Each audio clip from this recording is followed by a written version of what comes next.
Hello! కానమోకు కథావచనం మోహనవచనం పరిజ్ఞాన హితభాండం నిత్య చదువరి శ్రోతలకు ఆహ్వానం నమస్కారం.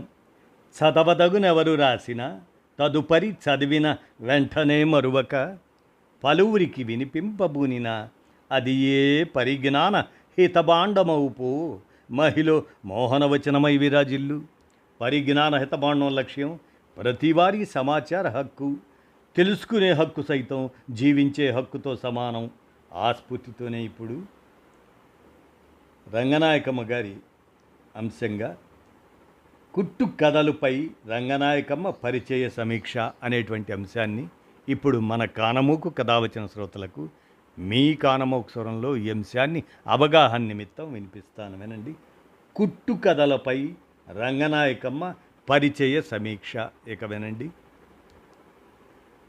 చదవాల్సిన కుట్టు కథలు అని రంగనాయకమ్మ గారు అంటూ, కుట్టు కోసం కథలు, ఆ కథలతో పుస్తకం, అవి 2-2.5 పేజీలతో అవి చదివినప్పుడు ఈ పుస్తకం మీద ఏదన్నా రాయాలి అనిపించింది నాకు. ఆ కథల్ని మళ్ళీ చూశాకే ఈ స్పష్టత. ఈ పుస్తకాన్ని రాసింది కుట్టు మనిషే. రాసినవి తన తండ్రి నుంచి ప్రారంభమైన అనుభవాలు కొన్ని, తన అనుభవాలు ఇప్పటి వరకు కొన్ని. మన ఒంటి మీద రోజంతా ఉండే 2-3 బట్టల కోసం ఇన్ని శ్రమలా? అసలు నాకు నేత పని అన్ని శ్రమల కన్నా గొప్ప శ్రమగా అనిపిస్తుంది. చీరల కోసం ఎంతెంత పొడుగైన సన్న సన్న దారాల్ని తెగిపోకుండా చీరగా చెయ్యడం గొప్ప విషయం.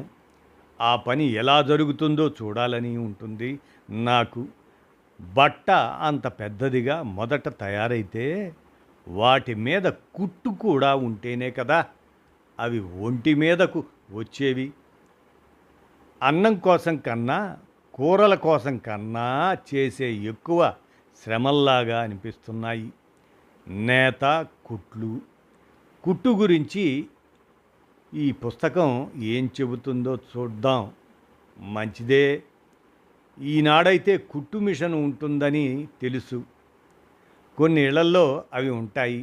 కానీ ఆ మిషన్లు లేని వెనకటి కాలం లేదు. వెనుకటి వేల సంవత్సరాల కాలంలో మిషన్లు లేకుండా కోట్లు, పరుపులు ఇటువంటి పెద్ద పెద్దవన్నీ ఎలా తయారయ్యాయి? చేతి కుట్టుతోనే. ఆ కుట్టు మీద ఇష్టాన్ని కూడా ఈ చిట్టి కథలు చెబుతాయి.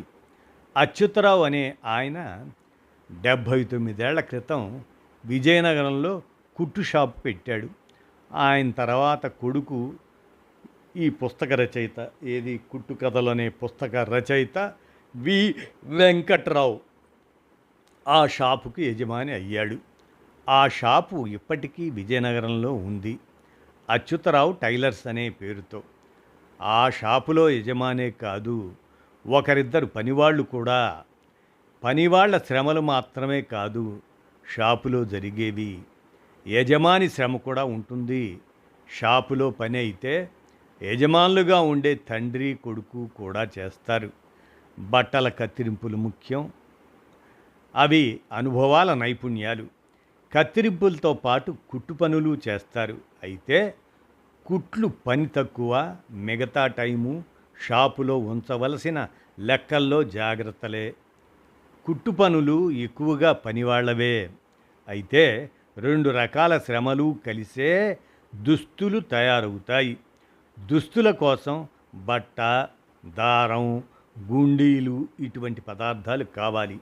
ఆ పదార్థాలు ప్లస్ శ్రమలు, ఈ 2 రకాలతో దుస్తులు తయారై వాటి కోసం పట్టిన టైం ప్రకారం వాటికి ధరలు ఏర్పడి అప్పుడు ఆ సరుకు అమ్మకాలు.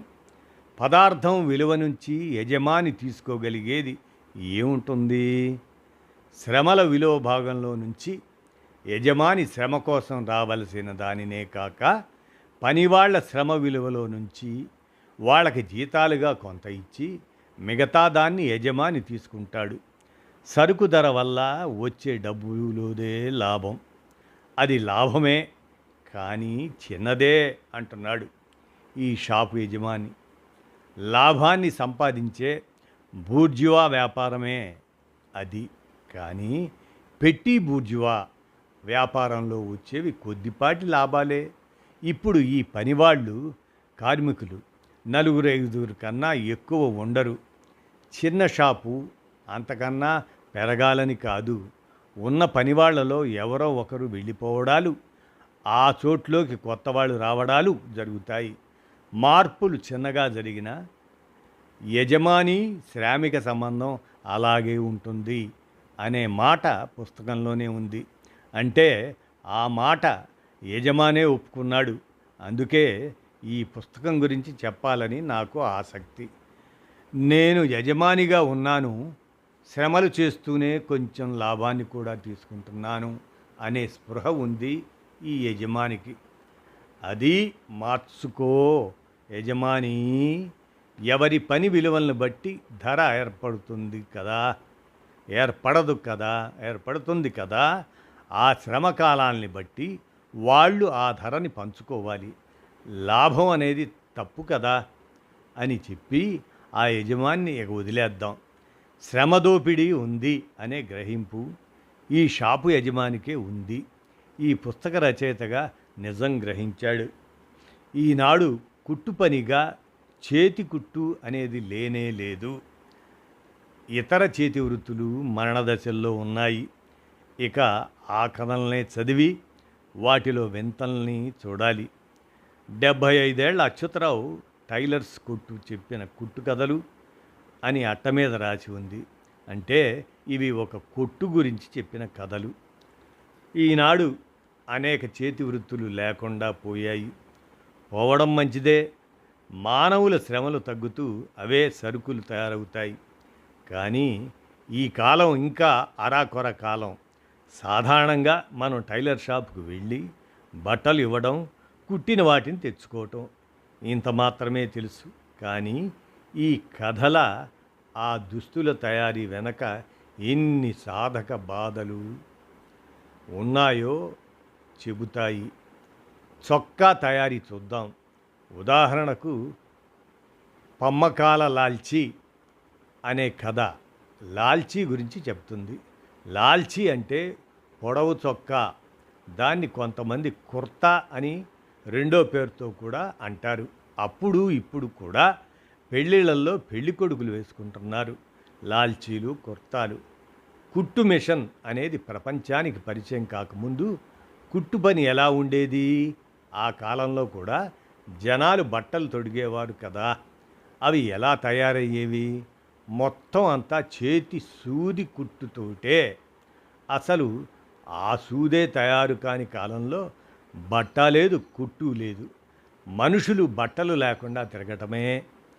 ఏ జంతువుల చర్మాలనో అప్పుడప్పుడు భుజాల మీద పడేసుకొని ఒక కథ ఇది. కానీ ఈనాటికి 100కి 2 ముగ్గురైనా తమ బట్టలు చేత్తోనే కుట్టుకుంటారట.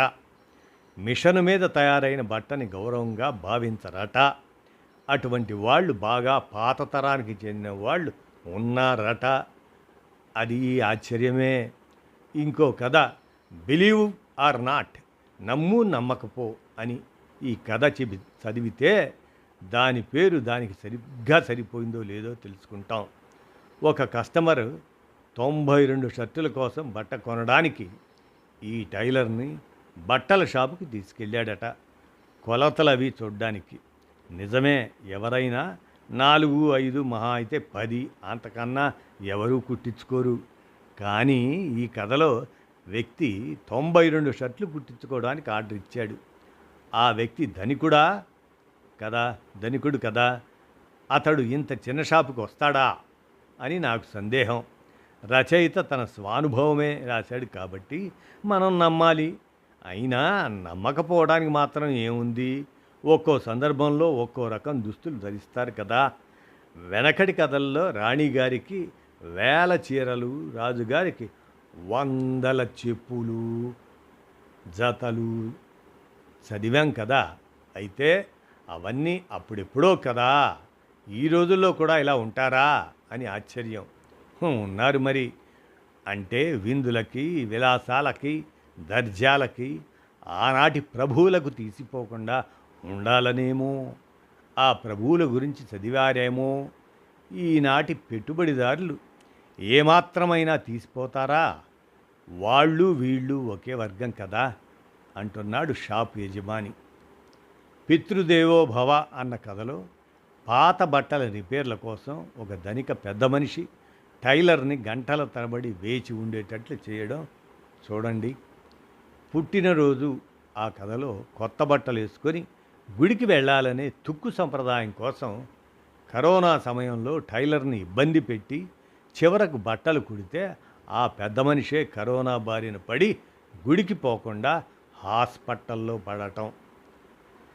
చాలా వరకు ఈ కుట్టు కథలు కొసమెరుపుల వంటి నిజాలతో ముగుస్తూ ఆసక్తి కలిగిస్తాయి. ఈ కథల్లో ఈ పుస్తక రచయిత అనుభవాలే కాకుండా వాళ్ళ నాన్న అనుభవాలు కూడా ఉంటాయి. వీళ్ళ నాన్న వాళ్ళ గురువుగారి దగ్గర పనిచేసే రోజుల్లో, అంటే స్వతంత్రం రాకముందు గురువుగారితో కలిసి నెల్లిమరల దొరల బంగళాకి దొరసానుల గౌన్లు ట్రైల్ ఇవ్వడానికి, అంటే కొలతల ప్రకారమే కుట్టారా లేదా అని ఆ దొరసాన్లు ఒకసారి వేసుకొని చూసుకోవడానికి వాళ్ళ బంగళాకి నడుచుకుని వెళ్ళడం, ఆ దొరల బంగళాలో టీలు బిస్కెట్లు ఇవ్వడం, ఇలాంటి అనుభవాల్ని వాళ్ళ నాన్న ఎప్పుడో చెబితే ఈ కొడుకు ఆ సంఘటనల్ని కథలుగా మార్చడం బాగుంది. ఈ పుస్తకంలో ఆనాటి దొరల బంగళా ఫోటో కూడా ఉంది. అలాగే మరికొన్ని ఫోటోలు వీళ్ళ కొట్లో పనిచేసిన శ్రామికులవి కూడా ఉన్నాయి. అలాగే విజయనగరం రాజా పట్టాభిషేకానికి బంగారు దారంతో నేసిన షేర్వాణిని కుట్టడం వాళ్ళ నాన్న అనుభవాల్లో ఒకటి. ఇంకో కథలో ఇంకో అనుభవం, రెండవ ప్రపంచ యుద్ధ సమయంలో గుండీలు దొరక్క గుడ్డతోనే గుండీలు తయారు చేయటం. అలాంటి సంఘటనలు సమయానుకూలంగా మార్గం వెతుక్కోవాలని ఆ పరిస్థితులు నేర్పుతాయి. వృత్తి అనేది ఒక రోజులోనే పట్టుబడుతుందా? ఏ పని నేర్చుకోవడం అయినా శ్రద్ధ పట్టుదల అవసరం కదా. వృత్తి కూడా చదువు లాంటిదే. ఎంత శ్రద్ధ పెడితే అంత తెలుస్తుంది. చదువుల్లో మధ్యలోనే కొంతమంది ఆగిపోతారో, వృత్తిలో కూడా అంతే. మొదట్లోనే ఆగిపోయిన వారు కొందరు, సగం నేర్చుకొని ఆగిపోయిన వారు ఇంకొందరు, పని పూర్తిగా నేర్చుకొని సొంతంగా కొట్టు పెట్టుకున్నవారు కొందరు. ఇలా అన్ని రకాల వ్యక్తులు ఈ కథల్లో కనిపిస్తారు. ఈ కథల్లో ఉన్నదంతా గతకాలపు టైలర్ల చరిత్ర. ఇప్పుడు రెడీమేడ్ వచ్చేసింది. పెట్టుబడిదారీ పద్ధతుల్లో పెద్ద యంత్రాల మీదే బట్టలు తయారవుతున్నాయి. ఈ వృత్తి మీదే బతికి అలా చిన్న మిషన్ల వాళ్ళు రోడ్డున పడ్డారు. ఈ కథల గురించి నేను చెప్పగలిగింది చాలా తక్కువ. చదువుతుంటే తెలిసేదే ఎక్కువ నాకు కూడా అనిపిస్తుందంటూ రంగనాయకమ్మ గారు కుట్టు కథలపై రంగనాయకమ్మ గారు ఒక పరిచయ సమీక్ష రాసిన ఈ అంశాన్ని మన కానమోకు కథ వచ్చిన శ్రోతలకు మీ కానమోకు స్వరంలో అవగాహన నిమిత్తం వినిపించాను. విన్నారుగా, ధన్యవాదాలు.